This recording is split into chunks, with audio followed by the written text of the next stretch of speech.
Bentrokan antara pemain dan supporter sepak bola Tarkam terjadi di Kabupaten Sumeneb, Jawa Timur. Kericuhan diduga dipicu ketidakpuasan terhadap keputusan wasit.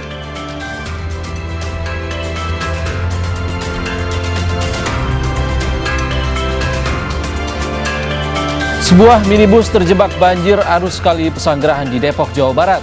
Air tiba-tiba langsung naik tinggi ketika sang pengemudi melintas jalan itu.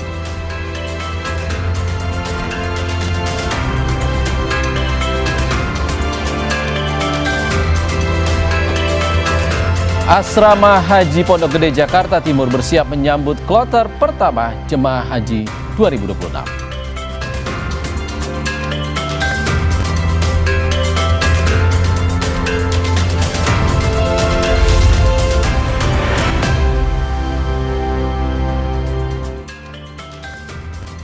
Halo, apa kabar Anda saudara? Selain 3 sorotan utama tadi, beragam kabar dari sejumlah daerah di tanah air akan kami hadirkan untuk Anda selama 30 menit ke depan. Saya, Ihsan Sitorus. Inilah Indonesia Update selengkapnya.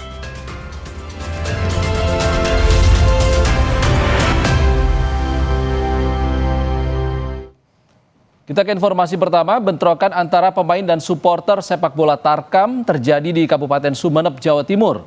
Kericuhan diduga dipicu ketidakpuasan terhadap keputusan wasit.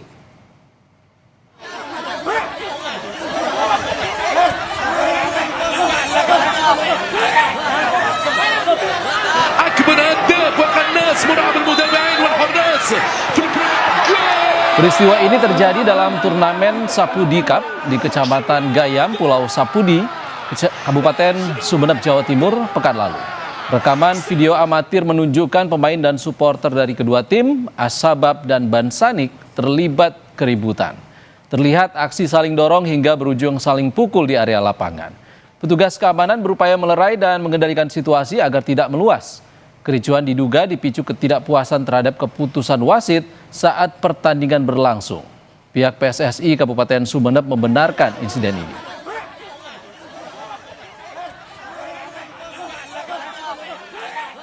Berupa kericuhan ya, maka kami Askap PSSI Kabupaten Sumeneb langsung menindaklanjuti melalui Komisi Disiplin terkait dengan laporan yang kami terima dari pengawas pertandingan dan catatan dari wasit serta beberapa video yang beredar. Akhirnya Askap PSSI Kabupaten Sumeneb melalui Komisi Disiplin sudah mengeluarkan surat sanksi, surat keputusan dari Komdis berupa sanksi terhadap pemain yang terlibat pemukulan. Kami pastikan itu ada masing-masing klub, itu ada pemain yang terlibat, kita sanksi, dan juga kepada klubnya. Kita ke kabar lain, sopir minibus terjebak banjir arus kali Pesanggerahan di Depok, Jawa Barat. Air tiba-tiba langsung naik ketika sang pengemudi melintas jalan itu.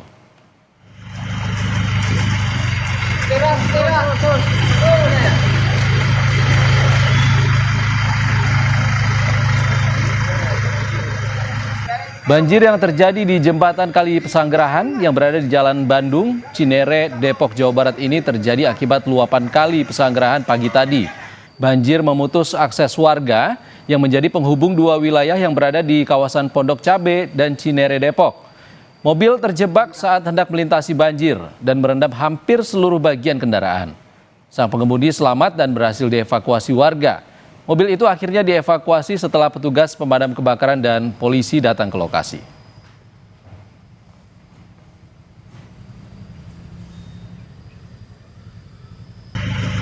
Dorong lagi dia, turun. Oh, dia maksa turun atau?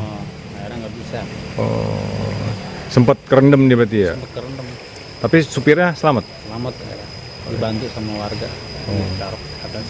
Ini banjir dari jam berapa tadi? Sekitar jam 5 subuh. Jam 5 subuh. Karena air dari Bogor. Dari Bogor, limbah dari Bogor. Ya. Emang sering banjir di sini, Bang? Ya, kalau lagi hujan sih banjir emang. Kalau hujan turut-turut hujan gede. Saudara, ratusan kendaraan antre di sejumlah SPBU di Kota Parepare, Sulawesi Selatan.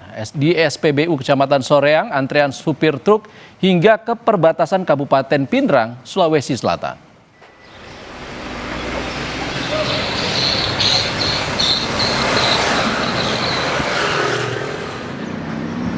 Antrean kendaraan terjadi di SPBU Soreang, Kota Parepare, Sulawesi Selatan. Kendaraan antre di depan SPBU Kecamatan Soreang, Kota Parepare hingga di perbatasan Kabupaten Pinrang, Sulawesi Selatan. Sejumlah sopir truk mengaku antre hingga berjam-jam, bahkan ada yang menginap di jalan di luar SPBU hingga ke perbatasan. Sudah 1 minggu terakhir, solar langka. Sejumlah pengelola SPBU mengaku ada keterlambatan pasokan dari pihak Pertamina.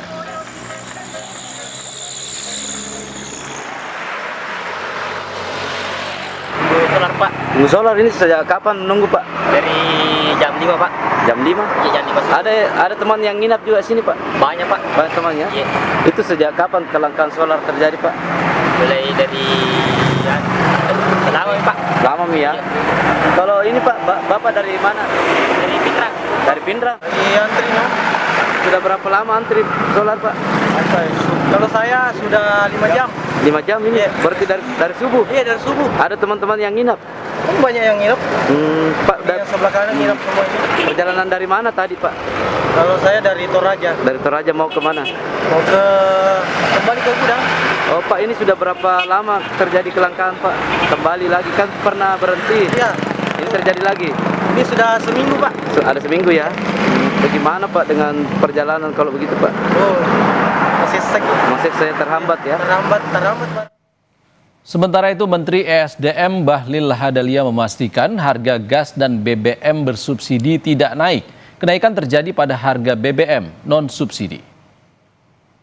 Dan LPG yang tidak disubsidi. Untuk 3 kg itulah LPG yang disubsidi. Sementara yang di atas 3 kg itu adalah LPG yang tidak disubsidi. Nah, khusus untuk LPG yang disubsidi, stok kita di atas standar minimum nasional dan harganya tidak ada kenaikan. Flat sama dengan harga bensin RON 90 dan harga solar CN48. Nah, kenapa harganya naik? Saya katakan bahwa kita mengatur harga yang pemerintah bisa menjamin untuk harganya nggak naik itu adalah yang bersubsidi. Sementara yang tidak bersubsidi itu dipakai oleh industri, restoran, hotel. Jadi itu memang tidak kita atur harganya, dia menyesuaikan dengan harga pasar. Begitu Bos. Tapi kalau dibilang harganya langka, saya pikir laporan dari kami standar minimum di atas 10 hari kok, di atas standar minimum nasional. Aman. Kenaikan harga BBM non-subsidi pun membuat sejumlah pengguna kendaraan hanya bisa pasrah. Mereka tetap membeli BBM beroktan tinggi meski harganya melonjak karena khawatir penggunaan BBM kualitas rendah dapat merusak mesin kendaraan. Harapannya semua sih normal semua gitu aja Mas. Kalau ke depan mau rencana mau ganti ya Pak? Dari dek mungkin ke pertama itu atau tetap pakai dek? Pakai Pertamina dek Mas. Ya kan juga untuk kenyamanan mesin saya juga kan. Mobil saya kan speknya juga harus pakai Pertamina dek selah kayak gitu aja. Sayang mesinnya ya Pak? Ya? Sayang mesinnya? Ya sayang mesinnya Mas. Kaget, tapi kita mau nggak mau kan harus ikuti programnya pemerintah itu aja. Karena kebutuhan juga ya Pak ya? Ah ya pasti dong. Nah, dengan kenaikan ini tanggapan gimana Pak? Tanggapan ya udah ikutin aja, mau apa lagi. Memang harus kita bayar kok. Tetap aja karena mesin kita kan di atas 3.000. Menyesuaikan memang mesinnya Pak ya? Ya menyesuaikan mesinnya juga. Ya harapannya ya kalau kita maunya sih kembali ke awal ya. Turun ya? Nah, kembali ke awal. Saudara, keberadaan minyak kita di sejumlah pasar di daerah masih sulit ditemukan. Di Pasar Wonokromo, Surabaya, Jawa Timur, minyak kita juga langka karena menurut pedagang, kelangkaan terjadi karena ada pembatasan pembelian minyak kita dari tingkat produsen. Selengkapnya usai jeda.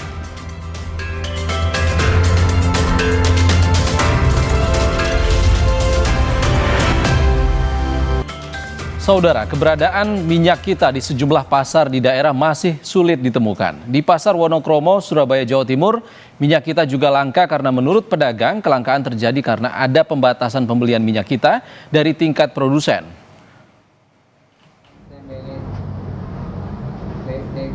Pedagang bilang biasanya siapapun bisa membeli minyak kita dengan jumlah tak terbatas.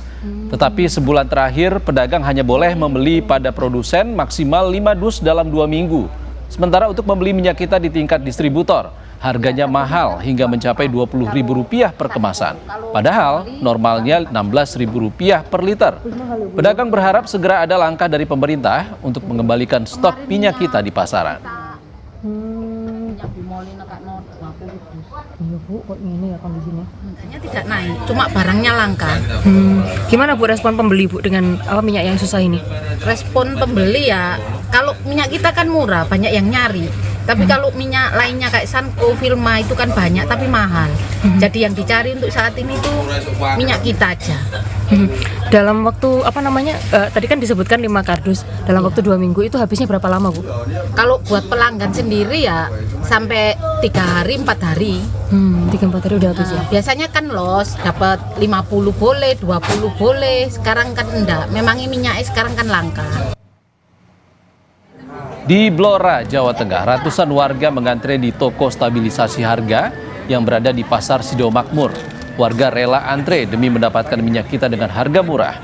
Di toko ini harga minyak kita dijual Rp15.700. Harga ini jauh lebih murah dibandingkan harga di pasaran yang menembus Rp18 hingga Rp19.000 per liter. Pembelian warga dibatasi maksimal 2 liter. Stok di sejumlah pedagang di Blora mulai menipis karena berkurangnya pasokan. Ini kan terjangkau Mas. Biasanya aku kalau beli kerdusan itu mahal. Oh gitu ya. Ini tadi berapa? Sekarang, ini tadi 31.500.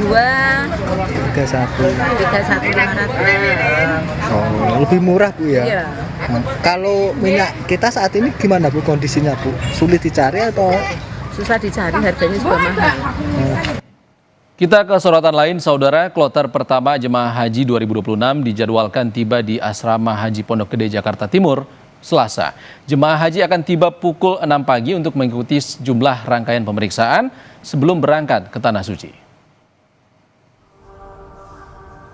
Setibanya di asrama, jemaah akan masuk ke ruang serbaguna untuk melakukan registrasi dan pengecekan kelengkapan dokumen.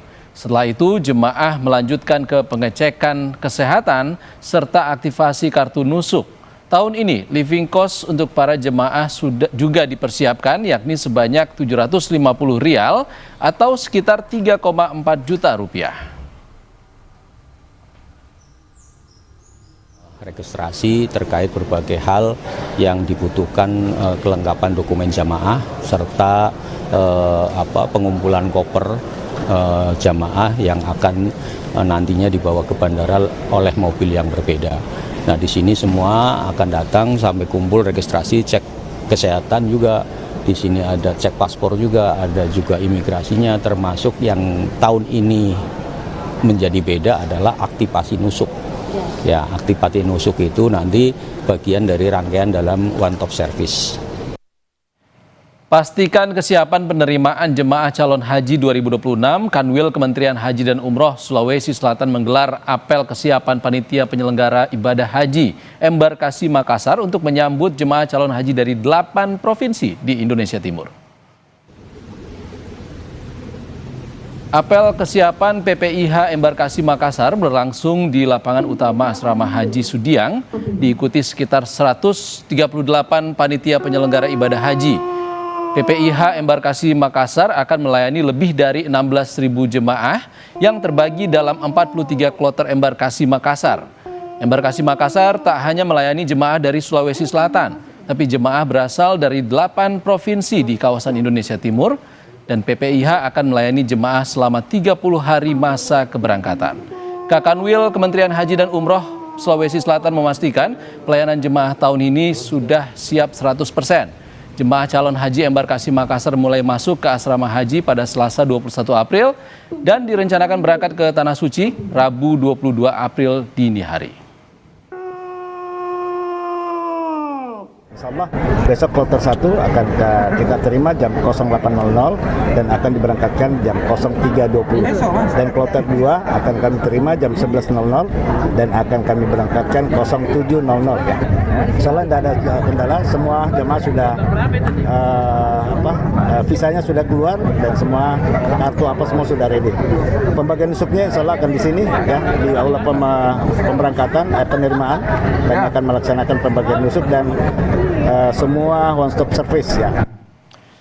Kabar usai jeda di Indonesia Update saudara, akibat banjir bandang sebanyak 170 rumah warga dihantam banjir dan 4 diantaranya rusak berat. Warga berharap pemerintah Kabupaten Bogor serius menangani banjir bandang ini.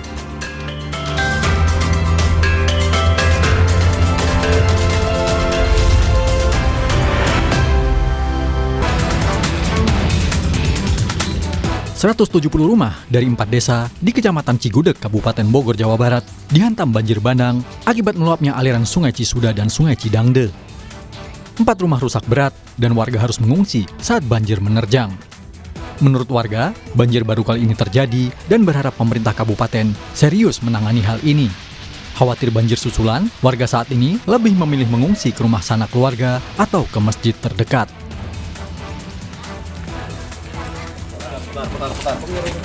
Warga Kelurahan Damai Bahagia, Balikpapan Selatan, Kalimantan Timur digegerkan dengan penemuan mayat pria di dalam sebuah rumah. Korban yang sempat dikira sedang tidur ditemukan sudah tak bernyawa oleh pemilik rumah. Korban sudah menumpang di rumah tersebut selama 1 bulan terakhir karena sedang mengalami masalah keluarga. Meski dikenal sebagai pribadi yang tertutup, korban dikenal rajin membantu pekerjaan rumah. Guna memastikan penyebab pasti kematian, jasad korban kemudian dibawa ke rumah sakit oleh polisi.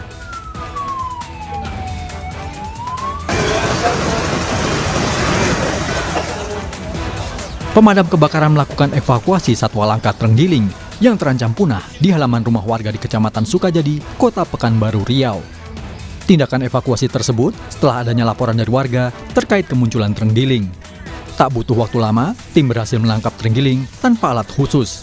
Hewan itu kemudian dimasukkan ke dalam plastik berukuran besar dan dibawa ke kantor pemadam kebakaran Pekanbaru untuk kemudian diserahkan ke Balai Besar Konservasi Sumber Daya Alam Riau. Kita ke kabar lain, longsor terjadi di sekitar jalur kereta api Cibeber Lempegan di Cianjur, Jawa Barat. Akibat kejadian ini, perjalanan KA Siliwangi Sukabumi Cipatat dibatalkan untuk sementara waktu.